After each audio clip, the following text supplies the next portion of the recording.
महादेव एक तुम ही हो, मुझ शिष्य का सहारा। हरिनाम जी नमस्ते।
दौड़ते हम अभी बैठते एक जगह अचानक एक्सीडेंट हो गया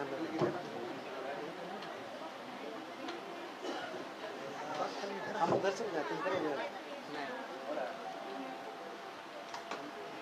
खड़ा होना मेरे लिए आफत होगा।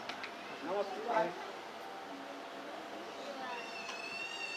मेघा कुमारी, रश्मि कुमारी, सत्यम शिवम सुंदर फ्रैक्चर हो गया। नमस्कार। बच्चा को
नमः शिवाय। अगला शिव भजन ओम नमः शिवाय। रजनी एंड गुरु नमः शिवाय।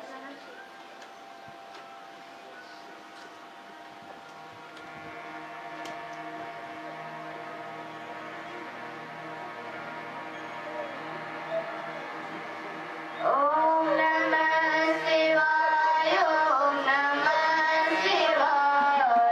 हर हर भोले नमः शिवाय। ओम नमः शिवाय। ओम नमः शिवाय।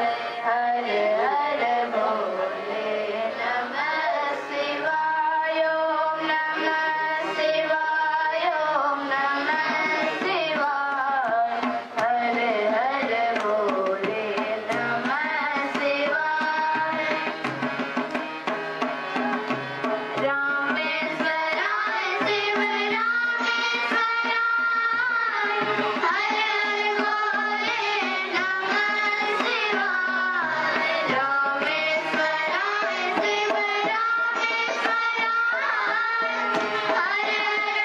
भोले नमः शिवाय। रामेश्वराय शिव रामेश्वराय। हर हर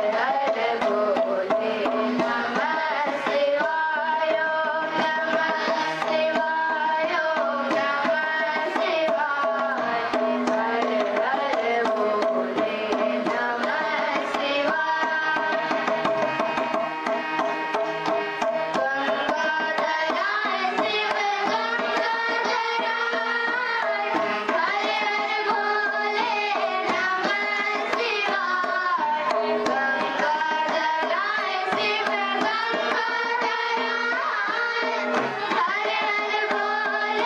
नमः शिवाय। ओम नमः शिवाय। ओम नमः शिवाय।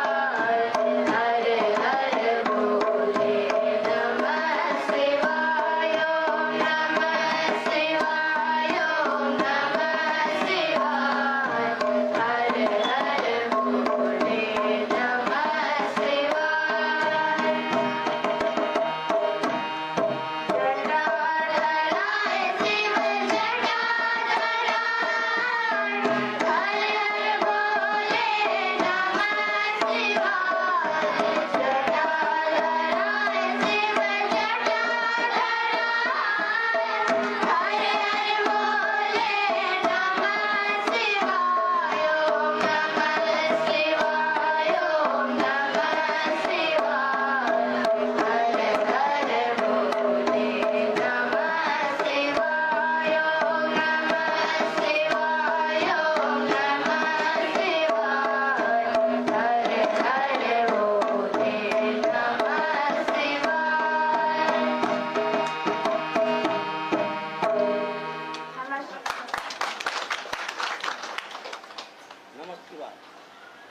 मेरे गुरु महेश्वर शिव को मेरा प्रणाम है।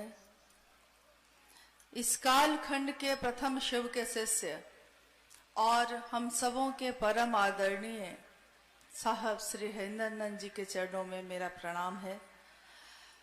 शक्ति स्वरूपा दीदी नीलम आनंद जी के चरणों में मेरा प्रणाम है। और इस कुशीनगर के इस स्थान पे उपस्थित आप सभी गुरु भाई गुरु बहन के चरणों में मेरा प्रणाम है।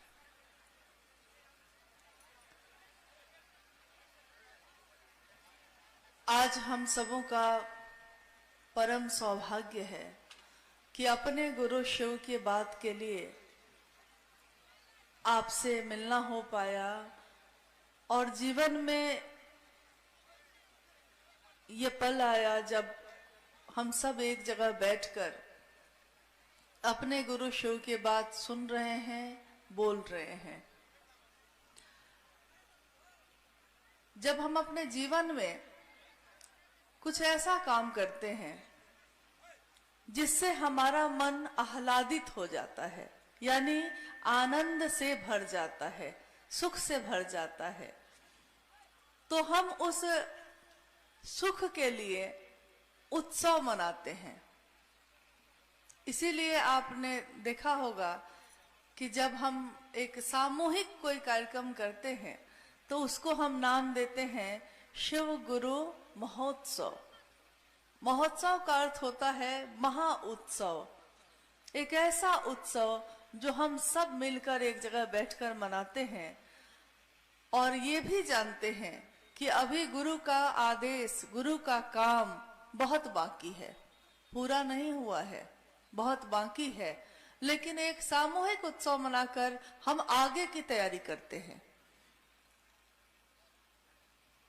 आज इस जगह पे हम सब उपस्थित हैं। सुबह से ही आप में से काफी लोग यहाँ पहुंच गए और आज बिल्कुल सुबह में मौसम ऐसा था कि लगता था कि कितनी तेज बारिश आएगी। हम सब चिंतित थे, इसलिए कि गुरु भाई गुरु बहन अगर आएंगे और आएंगे और बारिश हो गई तो क्या होगा, कैसे बैठेंगे, कैसे रहेंगे। और अंत में चिंता छोड़कर हम लोगों ने अपनी इस सारी सोच को अपने गुरु महादेव के दया के आश्रय में छोड़ दिया। देखिए, दया के आश्रय में छोड़ देना क्या परिणाम लाता है। हम लोगों को लगता है कि कोई चमत्कार दिखाया जाता, लेकिन हम लोग के जीवन में पल प्रतिपल गुरु का चमत्कार दिखता है। हम ही नहीं देखते, हम ही नहीं महसूस करते। आपका जीवित होना बहुत बड़ा चमत्कार है। सांस आ रही है, सांस जा रही है, बहुत बड़ा चमत्कार है। और एक सामान्य जीवन में इंसान के रूप में शिव को अपना गुरु बना लेना, ये तो और बड़ा चमत्कार है। क्योंकि आज तक के हजारों साल के इतिहास में जब से ये दुनिया बनी है, शिव की पूजा तो होती रही, यानी कि महादेव का दानी का स्वरूप, दानदाता का स्वरूप दुनिया में सर्वसुलभ था।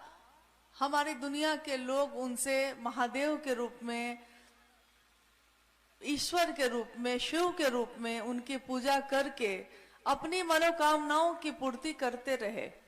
मनोकामनाएं पूरी भी हुई। शिवलिंग पे जल चढ़ाते हैं, आप जो सोच के चढ़ाते हैं, आप अधिकांश वो पूरी हो जाती है। लेकिन यही बात वरेण्य गुरु भ्राता साहब श्री हरिंदरानंद जी ने कही कि शिव देते हैं, दानी हैं, और आप जो मांगते हैं सो दे देते हैं। लेकिन अगर आपको तीनों लोकों की संपत्ति भी मिल जाए, उस संपत्ति को संभालने का ज्ञान नहीं हो तो क्या होगा। इसी पे उन्होंने कहा कि आप अपने बच्चे को कहता है कि पापा मोटरसाइकिल चाहिए, आप खरीद के दे देते हैं। अगर उसको चलाने का ज्ञान नहीं होगा तब, या थोड़ा बहुत होगा, अच्छे से नहीं होगा तब, वही मोटरसाइकिल उसकी मौत का कारण भी हो सकती है। जो आपके लिए बहुत शुभ हो सकता है वो आपके विनाश का कारण भी हो सकता है। और दुनिया में ऐसी कितनी कहानियां, कितनी कथाएं हैं, कितने जगह उल्लेख है कि रावण शिव का बहुत बड़ा भक्त, उन्होंने शिव की आराधना उपासना करके महादेव से ये वरदान मांगा कि तीनों लोकों की संपत्ति मुझको मिल जाए। ईश्वर के रूप में शिव ने जो मांगा दे दिया। गुरु के रूप में वो ऐसा नहीं करते, लेकिन ईश्वर के रूप में जो मांगा दे दिया। नतीजा सारी दुनिया जानती है। क्या हुआ? उसको संभालने का ज्ञान नहीं हो अगर, तो सब कुछ खत्म हो जाता है, सब कुछ विनष्ट हो जाता है। हमारे घर परिवार में भी ऐसा होता है। छोटा सा घर है, पिता जब तक हैं अच्छा से घर चलाते रहे, पिता इस दुनिया से चले गए, अब उनका बच्चा चलाएगा। अगर सपूत होगा तो आगे बढ़ा लेगा, कपूत होगा तो विनष्ट कर देगा। यानी कि ज्ञान नहीं होगा तो संपदा भी काम नहीं आती, चीजें भी काम नहीं आती। जीवन के दैनिक काम को करने के लिए भी आपको ज्ञान की जरूरत होती है। एकमात्र इंसान ऐसा है जिसको पैदा होते ही हर काम के लिए ज्ञान की जरूरत होती है। उसको नहीं पता कि मुझको दूध पीना है, उसको बताया जाता है। उसको नहीं पता, जब वो बड़ा होता है थोड़ा, उसको नहीं पता होता है कि काका आयल बरन तो उनका गोड़ छुए के बाद बतावे के पड़ेला, काका बरन, बाबा बरन, गोड़ छुआ बबुआ, बताना पड़ता है। उसको नहीं पता। यानी इंसान को ज्ञान की सबसे ज्यादा जरूरत है। यही बात जब साहब ने, आपने अभी सुना ही है, 1974 में साहब ने हताश और निराश मन से शिव को अपना गुरु बनाया, महादेव को अपना गुरु बनाया।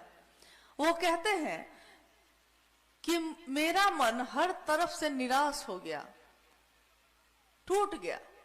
जब सारे सहारे टूट जाते हैं, जब सारे सहारे छूट जाते हैं, तब हम ईश्वर की शरण में जाते हैं, तब हम महादेव की शरण में जाते हैं।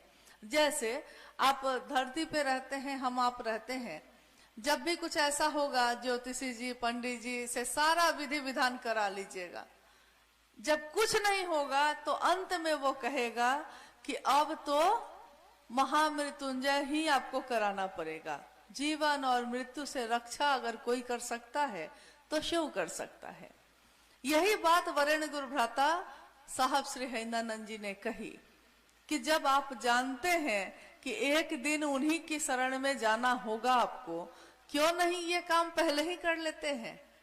नहीं, जब सब जगह से ठुकरा ठुकरा के वहां जाना ही है तो क्यों नहीं पहले ही वहां समर्पण कर देते?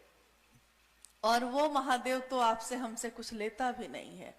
अभी थोड़ी देर पहले मैं सुन रही थी, दीक्षा और गुरु दक्षिणा पे बात हो रही थी। दीक्षा, संसार में जो शरीर में गुरु होते हैं, अगर आप गुरुमुख होने जाइए तो वो आपके कान में कोई मंत्र देंगे और कहेंगे कि बबुआ ये मंत्र किसी को नहीं बताना है। होता है ना ऐसा? कहीं भी शरीरधारी गुरु के पास जाइए तो कोई मंत्र देते हैं, लेकिन इसके साथ ये कह देते हैं कि ये बात किसी को नहीं बताना, ये तुम्हारे लिए सिर्फ है।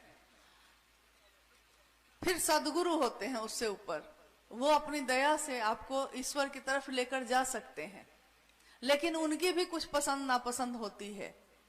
वो भी कहते हैं कि ब्रह्मचारी बन के आओ, या जाति पाति का भेद, या फिर शाकाहारी मांसाहारी का भेद, ये देखते हैं।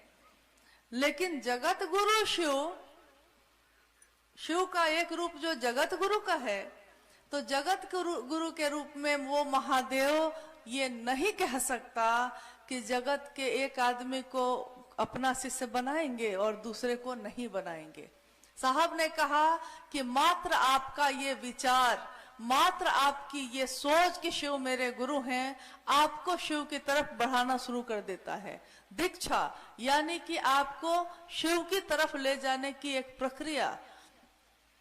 और जब आप महादेव की तरफ चलेंगे तो दुनिया का ये दस्तूर है कि जब आपको कोई कुछ देता है तो हम भी उसको कुछ देना चाहते हैं।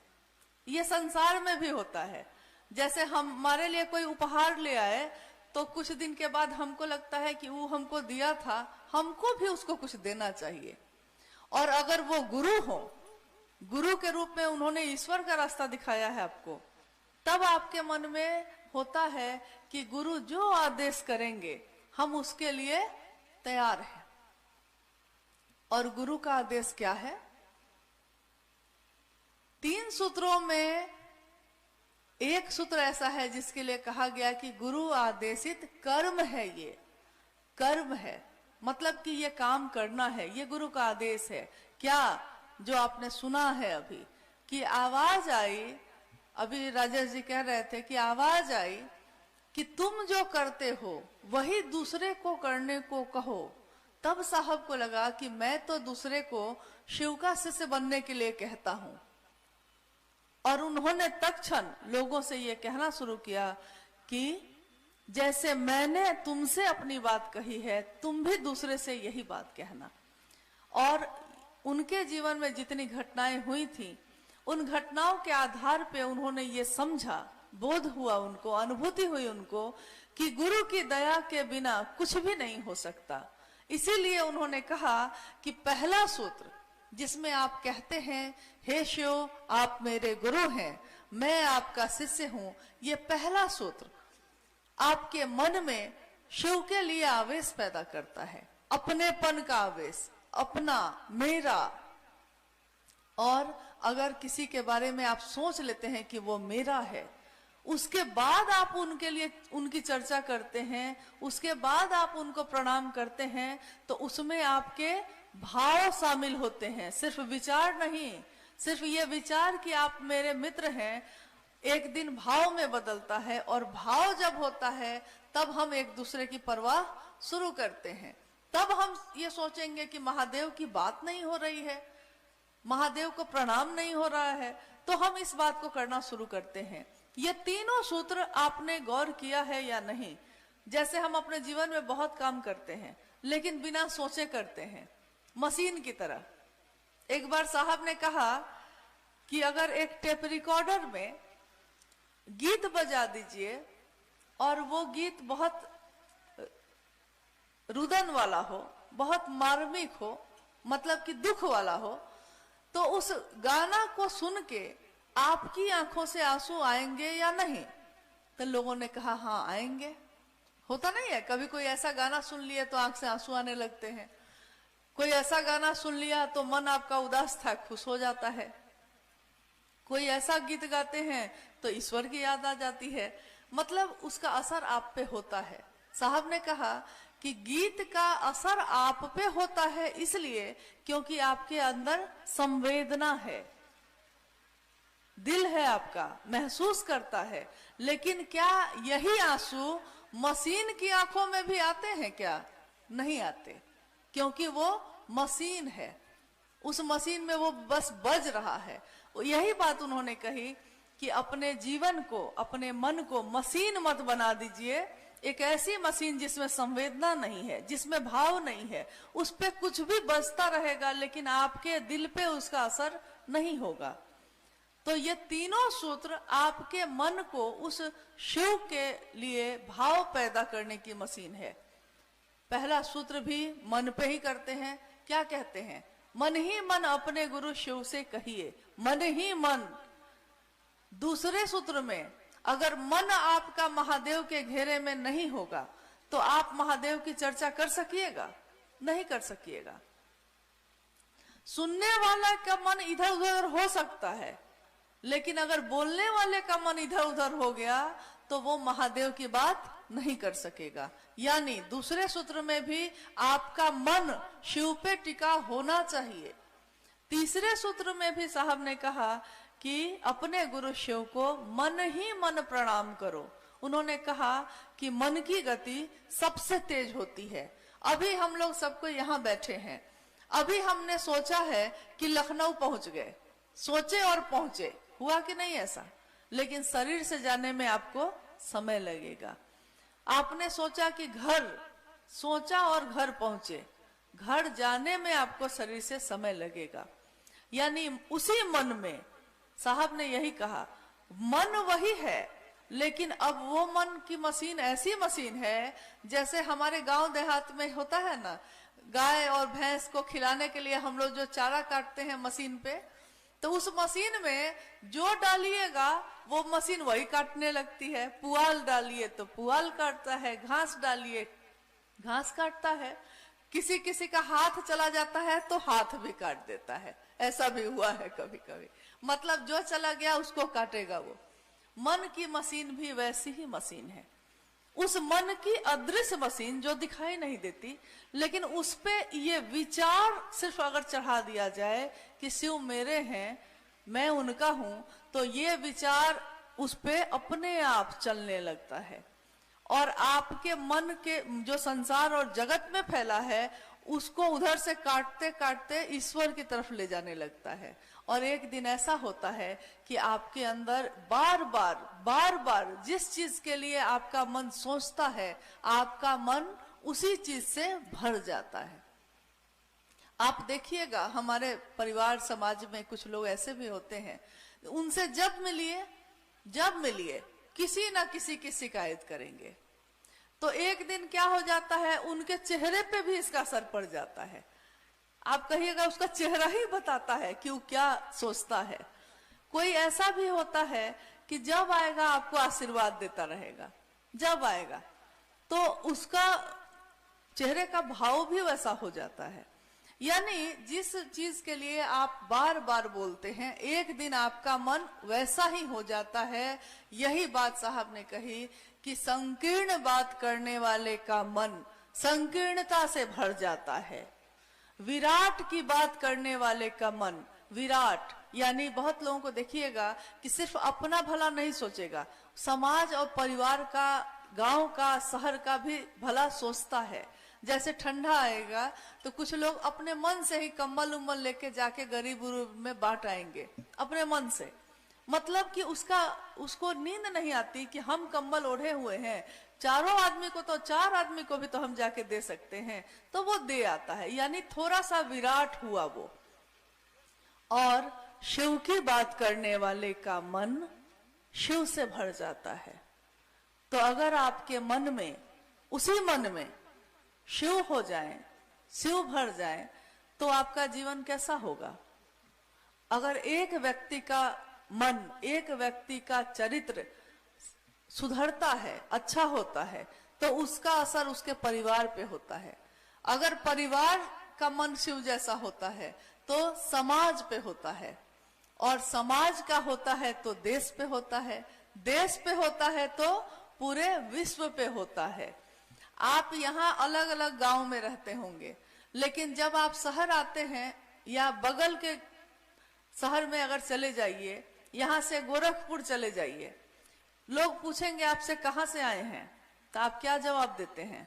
कुशीनगर से।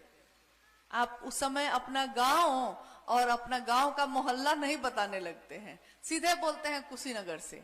अब आप बिहार चले जाइए, बिहार में जाइएगा तो लोग पूछेगा कि कहाँ से आयल बरा, तो यूपी से। देखिए उत्तर प्रदेश से आए हैं हम। आपका परिचय बदला कि नहीं बदला? अब देखिए जैसे बिहार तरफ जाइएगा तो उससे एकदम बगल में है नेपाल देश। तो लोग, भारत के लोग, बिहार के लोग या यूपी के लोग, अगर यूपी में भी है इस तरफ से, गोरखपुर के तरफ से आगे बढ़िए तो फिर नेपाल का इलाका सब शुरू हो जाता है कुछ दूरी के बाद। उधर चले जाइए तो लोग पूछेगा कि कहाँ से आए हैं, तो कहिएगा कि इंडिया से, भारत से। परिचय बदला ना आपका। अब भारत से बाहर अगर चले जाइए, मतलब तो कहाँ जाइएगा? मतलब ये पूरी दुनिया से अगर बाहर निकल जाइए और तब कोई पूछेगा तो क्या कहिएगा? तब कहिएगा पृथ्वी ग्रह से आए हैं मंगल ग्रह पे जाके नहीं। और सोचिए, हमारे गुरु शिव, जिनके बारे में ये दुनिया, ये शास्त्र, हमारे पूर्वज, हमारे ऋषि मुनि ये कहते हैं कि उनकी इच्छा मात्र से ये सृष्टि बनी है। शिव ने इच्छा की और सृष्टि बनी। हम भी इच्छा करते हैं, आप भी इच्छा करते हैं। भाई आपकी इच्छा में कितना बल है? हम यहाँ तक कि ये भी इच्छा अगर करेंगे कि मिठाई खानी है, उसके लिए भी हमको कर्म करना पड़ता है, दुकान पे जाना पड़ता है, खरीदना पड़ता है, या घर में उसको बनाना पड़ता है। लेकिन सोचिए, हमने और आपने किसको अपना गुरु बनाया है? शिव को, महादेव को। और शिव के अनेक रूप इस धरती पे हैं। शिव में कोई रूप है तो धरती पे ये रूप है। शिव महाकाल है तो धरती पे कोई है। शिव महाकपालिस है तो कपालेश्वर के रूप में उनकी पूजा होती है और कपालिक लोग का एक पंथ चलता है। शिव महायोगी आदि योगी हैं, तब योग इस धरती पे योगी लोग आते हैं और योग की प्रथा शुरू होती है। शिव जगत गुरु हैं, तब धरती पे कोई गुरु है, कोई सदगुरु है, कोई गुरु है। अगर वो नहीं होता तब, अगर उसने इच्छा नहीं की होती तब, तो एक इच्छा हमारे गुरु शिव ने भी की और इसके साथ साथ उन्होंने इस धरती पे रहने के लिए बहुत लोगों की रचना की। बहुत लोग, पेड़ पौधे, फूल पत्ती, पशु पक्षी और इंसान, हर रचना को देख लीजिए, सबसे सुंदर रचना उसमें कौन है? इंसान, मानव। क्यों है? क्योंकि एकमात्र इंसान में ही ये संभावना है। वो एक ऐसा बिया है जिसमें ये संभावना है कि इस बिये से एक दिन बहुत बड़ा बरगद का पेड़ हो सकता है। इस बिये को अगर लगा दिया जाए धरती में तो ये मामूली सा बिया, ये दिखने में जो मामूली लगता है ना, अभी उठा के आप हाथ से मसल दीजिएगा उसको तो मसल दिया जाएगा वो। लेकिन अगर उसको धरती पे लगा दिया आपने तो वो धरती का सीना फाड़ के निकलता है और एक दिन ऐसा हो जाता है कि आप उसकी जड़ को हिला नहीं सकते हैं। तो इंसान में ये संभावना होती है कि वो शिव हो सकता है। हमारे वर्ण गुरु भ्राता साहब हरिंदरानंद जी और दीदी नीलमानंद जी ने शिव और शक्ति को हमने नहीं देखा है, आंखों से नहीं देखा, महसूस करते हैं। लेकिन धरती पे जो उनके लोग आए, जिनको हम साहब और दीदी कहते हैं, जो शिव के लोग आए, धरती पे शिव को स्थापित करने हर दिल में आए, उनको जब हम लोगों ने देखा तो हमें लगा कि ऐसा ही प्रेम, ऐसी ही बात उस महादेव और भगवती में भी होती होगी। देख के हम लोग समझते हैं ना, क्यों? क्योंकि कोई गुरु होगा तो उसका शिष्य भी उसके जैसा होगा। कहा भी गया है कि शिष्य से गुरु को पहचाना जाता है। जैसे कोई संत हो अगर, तो उसकी ऊंचाई आप नहीं नाप सकते, कितना बड़ा संत है, कितना बड़ा योगी है। लेकिन अगर कोई गुरु है तो आप उसकी ऊंचाई नाप सकते हैं। कैसे? उसके शिष्यों को देखकर। हम अपने बच्चा को भेजते हैं पढ़ने के लिए, अगर बच्चा पास कर गया, फर्स्ट कर गया, तो हम क्या कहते हैं कि बच्चा मेहनत किया था। हम कहते हैं कि जानते हैं उस स्कूल का मास्टर बहुत बढ़िया है, मास्टर बहुत बढ़िया है, उसने इस एकदम बेवकूफ बच्चे को भी ऐसा पढ़ाया कि फर्स्ट कर गया। अगर बच्चा फेल कर जाए तब कहते हैं कि मास्टर ही अच्छा नहीं मिला। देखिए, एक दिन रांची में साहब ने, कुछ लोग जब उनसे मिलने आए तो उनसे पूछा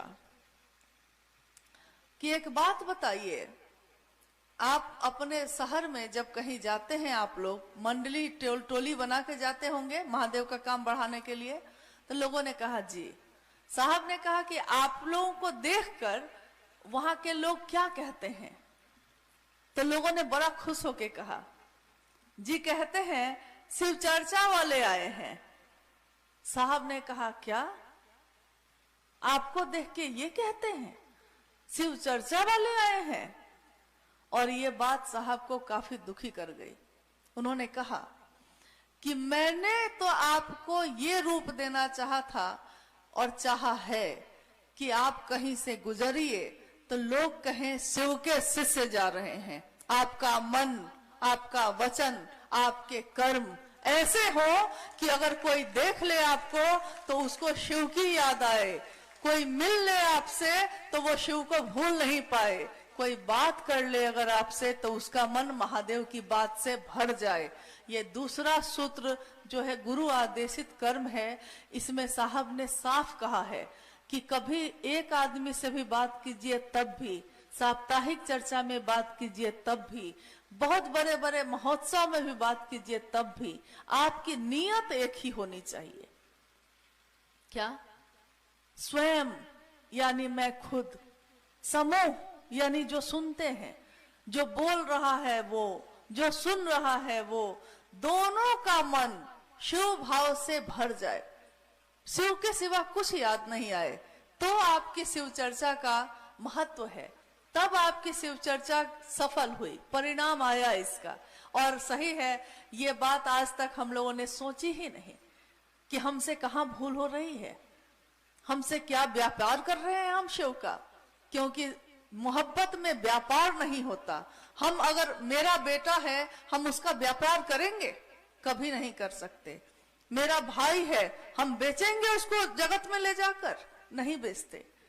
यही बात साहब ने कही कि जगत को बेचकर जगत को खरीदने का रिवाज तो बहुत पुराना है। धान देकर राशन ले आना, गेहूं बेच के पैसा मिला तो घर का सामान खरीद लेना, जगत को बेचकर जगत को खरीदना, यह रिवाज तो बहुत पुराना है। इसमें कोई दिक्कत नहीं है।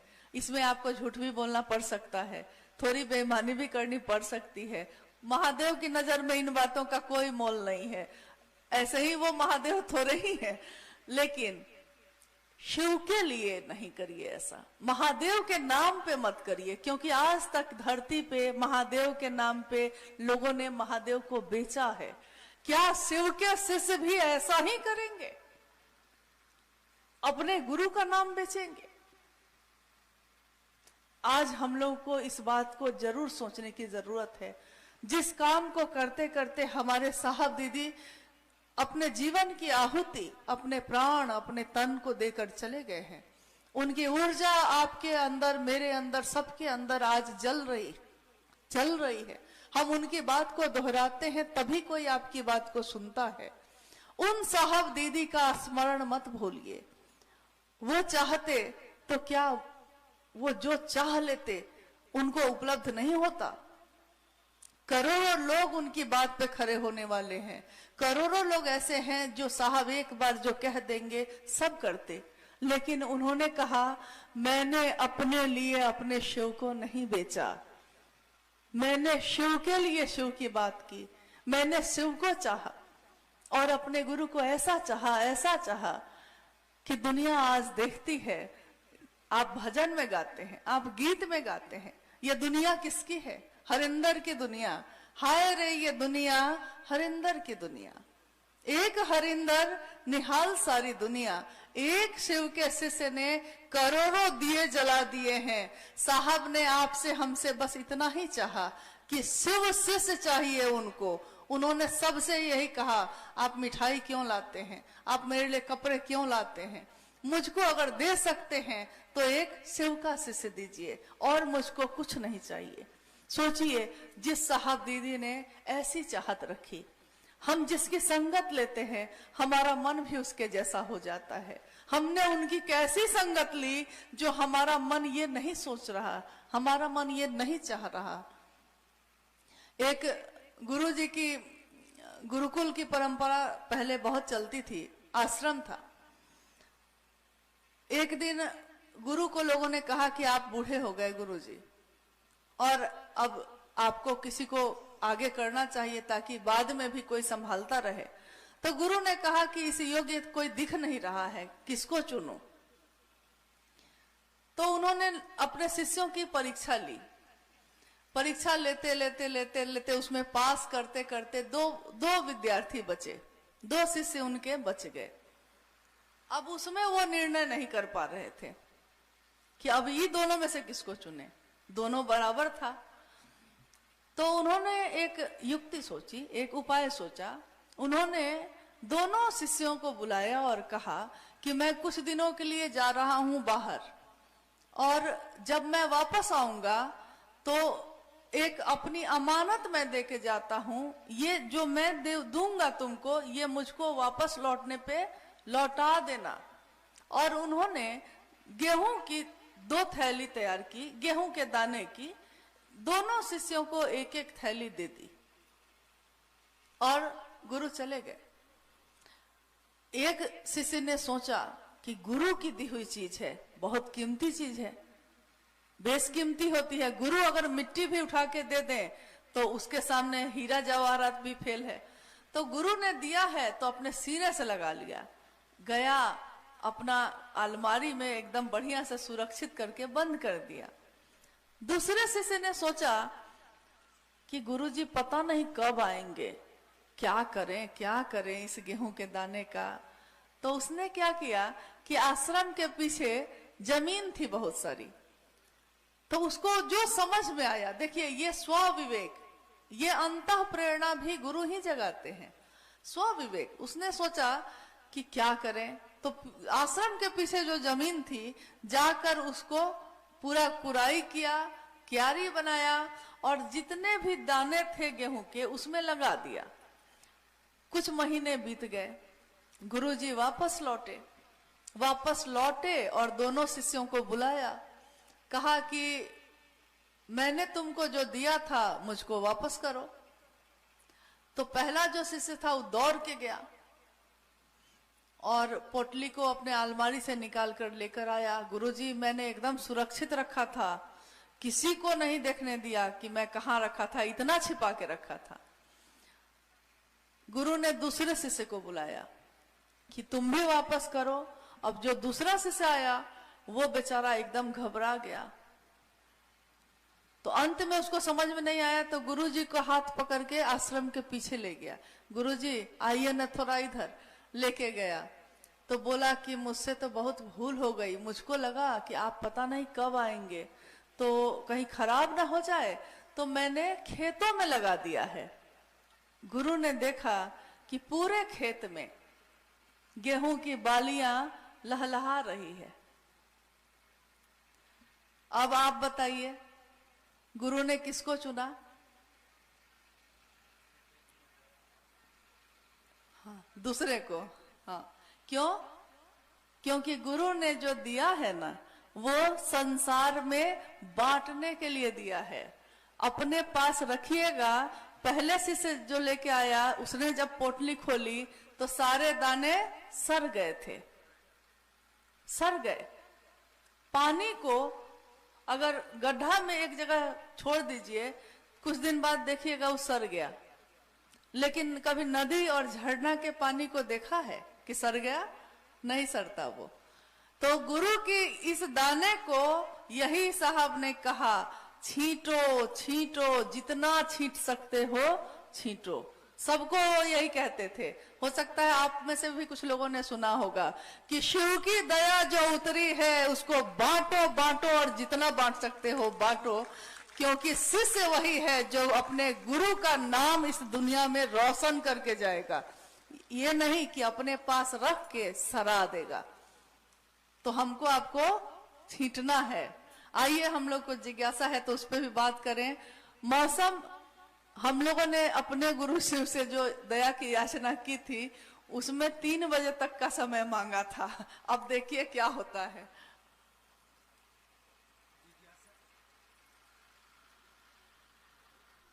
इसको ले लीजिए, साउंड।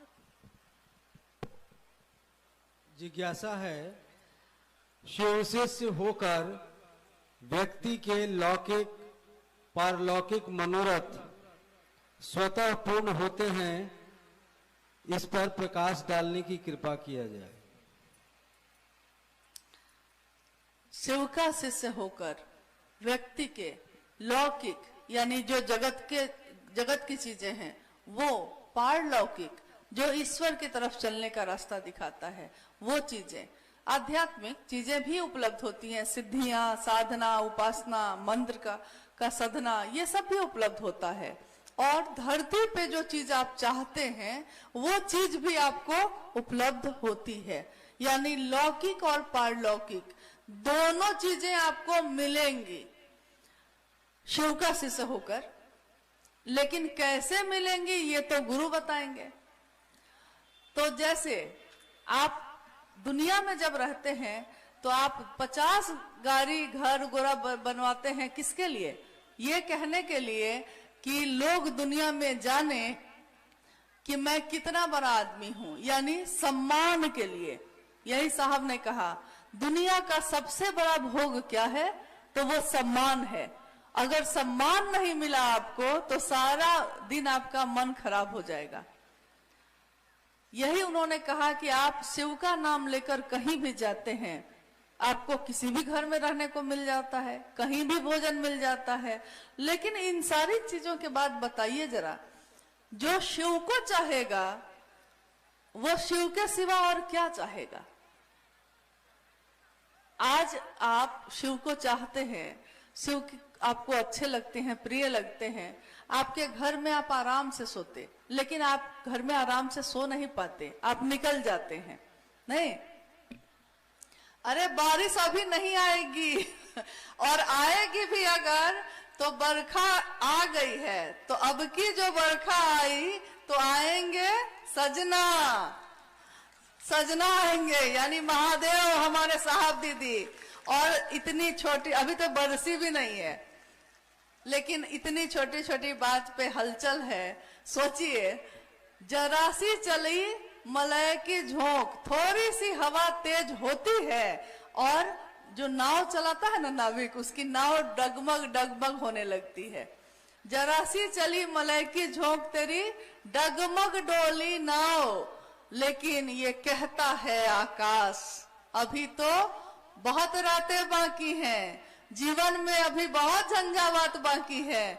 लेकिन हमारे गुरु महादेव, जिनका एक रूप महाकाल का है, काल को भी जिससे भय लगता है, अपने शिष्यों का मिजाज, अपने शिष्यों का मन ऐसा बनाते हैं कि लाख झंझावात आते हैं, लाख तूफान आते हैं, लाख बाधाएं और परेशानियां आती हैं, लेकिन वो कहता है कौन सी बड़ी बात है, ये भी गुजर जाएगा।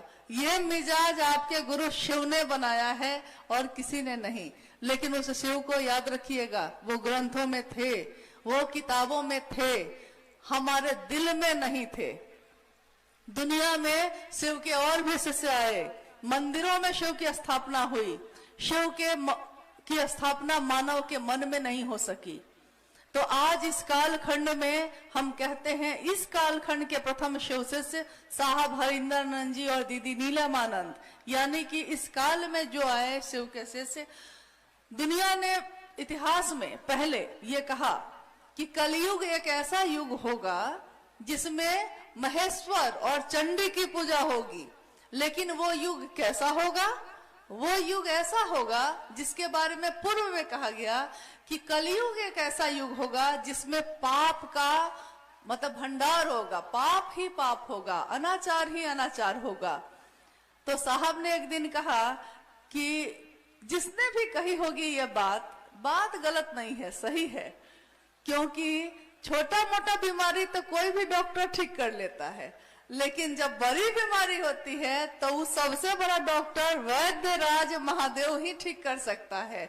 तो हम नमन करते हैं इस कलयुग को जिसमें हमने आपने जन्म लिया है, हमारे गुरु शिव हुए हैं। ये मानव तन शिव को पाकर अपने सर्वोत्तम पक्ष को उजागर कर रहा है। आप जहां भी जाएं, क्या करें, समाप्त करें, क्या समाप्त किया जाए ताकि आप लोग अब सुरक्षित अपने घर को लौट जाएं?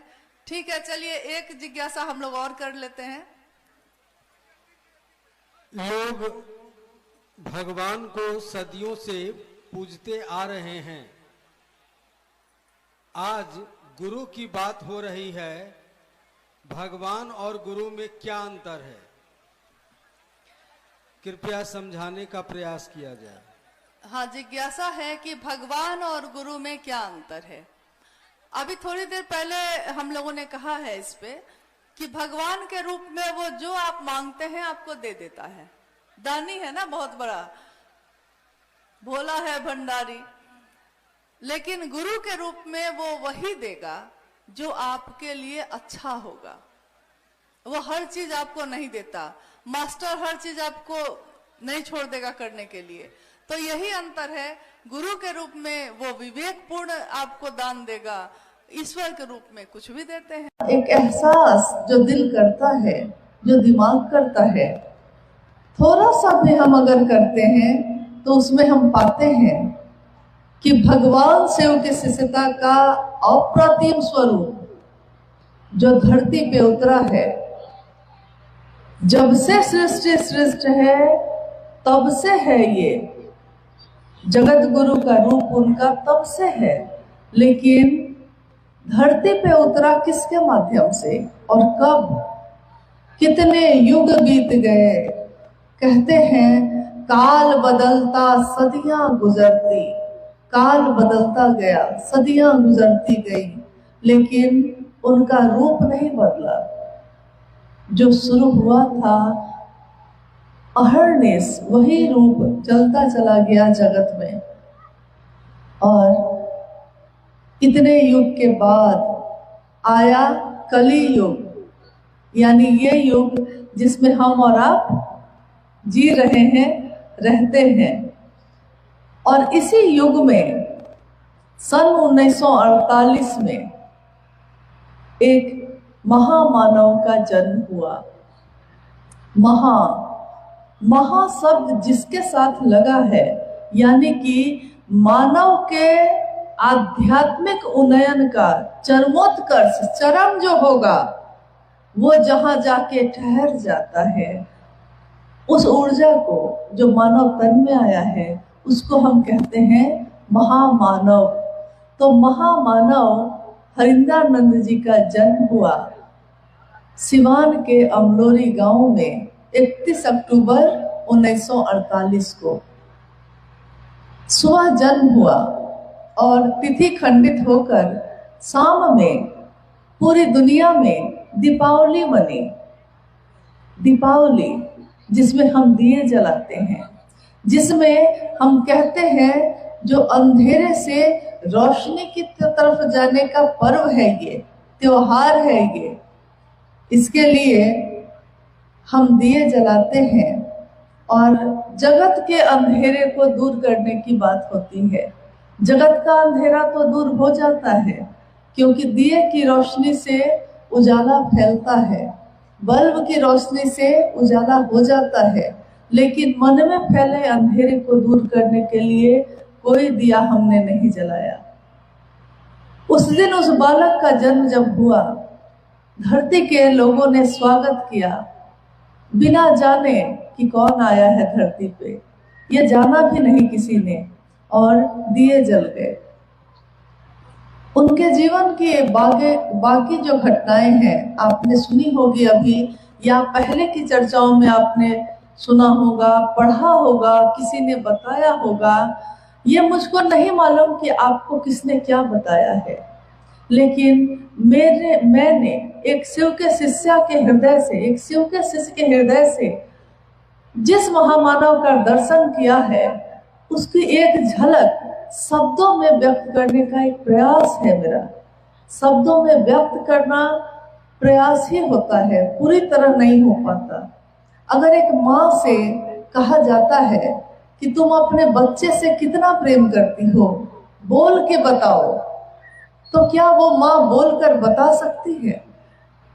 बच्चा पूछता है, माँ तुम मुझे कितना प्रेम करती हो? माँ कहती है इतना। बच्चा कहता है और कितना? माँ कहती है इतना।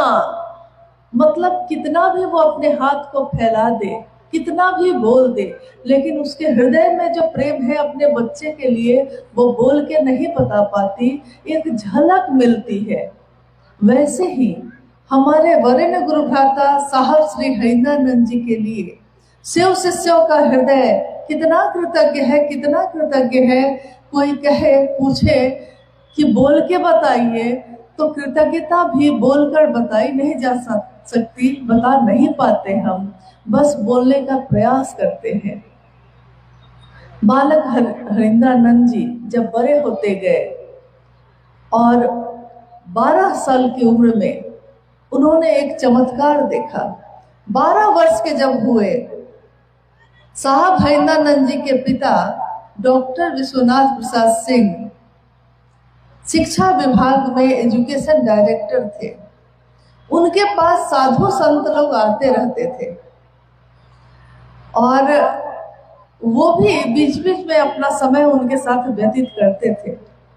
एक दिन घटना ये हुई कि साहब के पिताजी बैठे हैं, उनके सामने एक साधु के रूप में एक व्यक्ति आके बैठे हैं और बालक जो अब 12 वर्ष के हो गए हैं, हरिंद्रानंद जी, वो वहीं पे खड़े देख रहे हैं कि मेरे पिता उस व्यक्ति से क्या बात कर रहे हैं।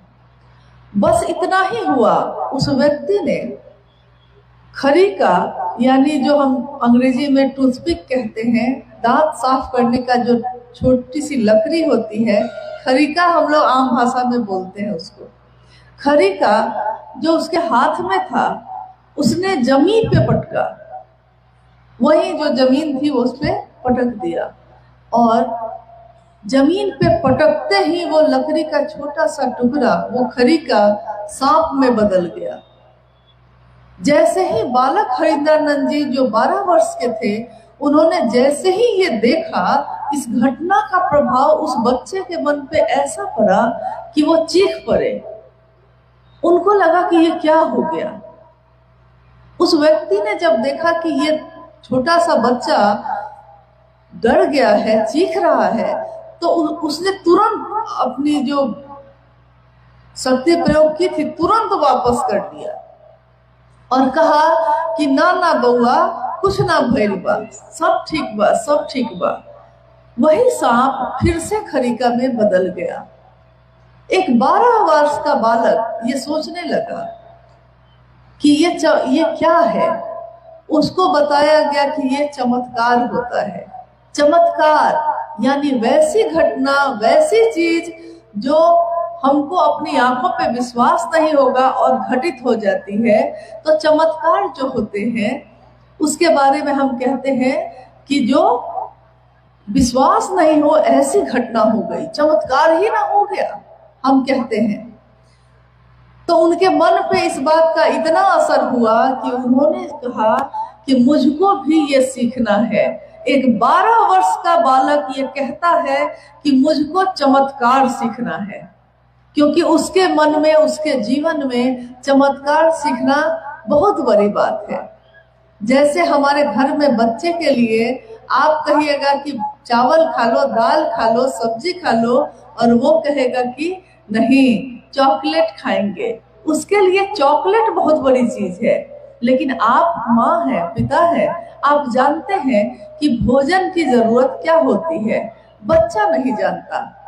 उसके लिए वो टॉफी, वो चॉकलेट, वो बैलून, उस बच्चे के लिए वही सबसे बड़ी चीज होती है। आध्यात्म की धरती पे पहला कदम था वो। और बालक हरिंद्रानंद जी ने सोचा कि मैं अब चमत्कार सीखूंगा। एक तरफ उनके घर में शिक्षा का माहौल था, यानी उनके पिता शिक्षा विभाग के पदाधिकारी थे, उनके बाकी भाई बहन पढ़ाई करते रहते थे। घर में शिक्षक लोगों का आना जाना रहता था। कभी कभी मैंने देखा है कि किसी घर में अगर शिक्षक हो, कोई मास्टर है, तो वो अपने बच्चे को इतना बोलेगा पढ़ने के लिए कि बच्चा भी परेशान हो जाता है। और वो पिता कहता है कि अरे भाई, तुम्हारा पढ़ना बहुत जरूरी है। अगर तुम बढ़िया से पास नहीं किए तो लोग कहेंगे कि मास्टर साहब का बेटा ही नहीं पास किया तो हमको क्या पढ़ाते हैं। और सोचिए, साहब के पिताजी तो शिक्षा विभाग के सबसे बड़े पद पे थे, तो उनको लगता था कि मेरा बड़ा बेटा बर्बाद हो गया। जैसे ही कोई ईश्वर की बात करता है तो दुनिया यही समझती है कि ये तो बर्बाद हो गया, अब ये किसी काम का नहीं रहा। सच भी है, जब इश्क हमें हो जाता है, जब प्रेम हमें हो जाता है, तो हमें दुनिया की सुध-बुध नहीं रहती। तो वो पहला कदम उनका, इसके लिए उन्होंने बारी बारी से कितने लोगों को अपना गुरु बनाया। कभी किसी अघोरी के पास गए, कभी किसी कपालिक के पास गए, कोई साधु मिल गया, कोई संत मिल गया, कोई योगी मिल गया। जो जैसा मिला गुरु बदलते चले गए। एक गुरु के पास जाते, उससे सीखने की कोशिश करते, लेकिन फिर जब उससे भी नहीं सीख पाते तो दूसरे गुरु के पास जाते। एक तलाश शुरू थी उनके जीवन में, एक चमत्कार सीखने की तलाश। चमत्कार जिसकी तलाश में वो घूम रहे थे। कितने लोगों को उन्होंने गुरु बनाया, लेकिन ये तलाश पूरी नहीं हो सकी, ये प्यास नहीं बुझ सकी। और प्यास किसकी बुझती है? जिसको बहुत तेज प्यास लगी हो वो कोई ना कोई तरीका निकाल लेता है। जैसे एक जंगल के रास्ते में एक व्यक्ति जा रहा था। रास्ते में उसको प्यास लगी, उसने पानी की तलाश की।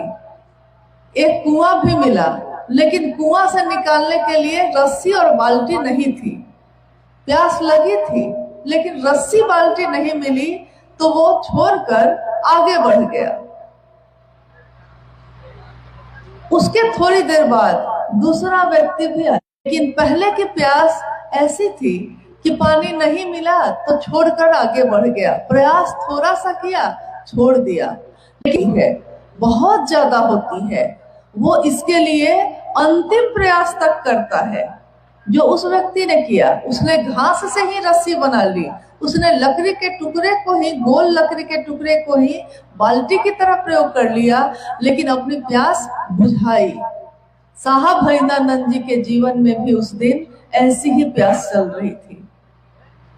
गुरु की तलाश करते करते वो थक गए थे, लेकिन उनकी प्यास ये बुझती नहीं थी और बढ़ रही थी।